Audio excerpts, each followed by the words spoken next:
Hello, everyone. Welcome to Two Old Ladies That Bet and Stuff, where we make sports betting fun and easy.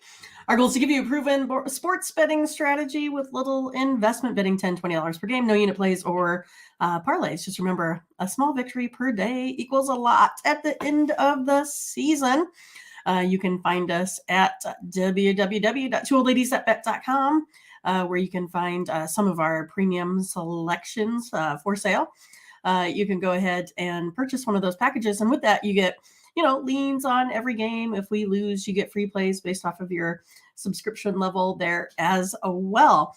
You can also check me out at tonyspicks.com, where I am one of the professional handicappers there on his site. It's also a nice way where you can see, the transparency of the plays, because basically I give out, pretty much the same on each site.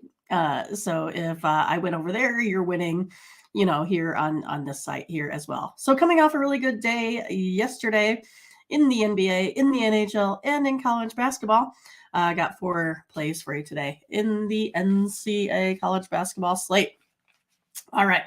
So we're going to start with probably one of the better ones, I would say, probably on the day. Purdue versus Ohio State. So I actually have this one kind of modeled out as a 66-70 Ohio State victory. So I will be taking Ohio State minus the 1.5. Now, what I suggest all my folks to do is to make sure you go ahead and buy down that half point. So it'd be Ohio State -1, or you can take them on the money line, something like that. Ohio State, they actually shoot almost 50% from 2, which is 21st in the nation, and 38% from 3, which is 48% in the nation there. Purdue, geez, they're just really bad on the road. What can you say? 0-2 on the road, 2-7-1 in the last 10 against the spread. It's pretty bad. Ohio State, on the other hand, 4-3 at home, 6-4 against the spread in the last 10 there as well. So taking Ohio State -1 in this one. Next up is going to be USC versus UCLA. I think it should be a good one, right? So yeah, I have this one, UCLA winning this game, but not so sure they're going to be able to cover this big spread today. So the underdog is 5-2-1 in its last 7 meetings. USC can really go ahead and put up some points here. Each of these teams beat Washington. So UCLA beat Washington 74-59 by 15. USC beat Washington 80-67, won by 13. So, I think UCLA is a wonderful team, probably a team that's going to go to the Final Four here again. But I'm going to take the +12 here today with USC. Next up is going to be North Texas versus Western Kentucky. So this one here, I got North Texas here winning this one 67-59. So by about 8 points. North Texas is 5-5 against the spread.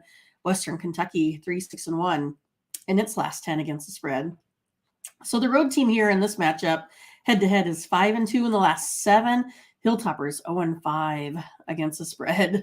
2-5 at home. Hilltoppers better statistically, like if you kind of take a look at some of their stats. But this North Texas team has a pretty stout defense. They're ranked 26th in adjusted efficiency. So I will be taking North Texas here -4. I feel like I got lipstick right there. Oh, well. All right. Next up is going to be the late game on the slate. Gonzaga versus San Francisco. So yeah, it's going to be interesting to see if Gonzaga here is finally, maybe found their place, right? I have Gonzaga winning this one, but I have it by like 6 or 8. So I know that Gonzaga just actually puts up just an absolute, ton of points here. Been scoring well over 100 in a couple of their games, but it's not been, super great competition here. Gonzaga is 7th in points scored. San Francisco, though, they're 15th, so they're no joke either. But we do know Gonzaga is 1st in field goal percentage. But yet this Don's team, they're 74th in defense. So they're no slouch here. One of those where, Gonzaga did go ahead and put up, quite a few points was against Pepperdine. But that Pepperdine team was also 178th ranked on defense, too. Gonzaga, though, they are 0-1 on the road against the spread, 2-6-1 in their last 10. So not really covering a whole lot. The only thing that kind of worries me is that San Francisco is sometimes a little bit inconsistent. But I'm going to give San Francisco a try here today. I'm going to take them +10. It looks like some of that steam has been coming on this San Francisco team. So I think it started at like -12. I think it might be down to like 9.5. So we'll take it at -10 today. All right, folks. So there you go. There's 4 picks today. So good luck today. Let's get some wins. Have a good one. Bye-bye.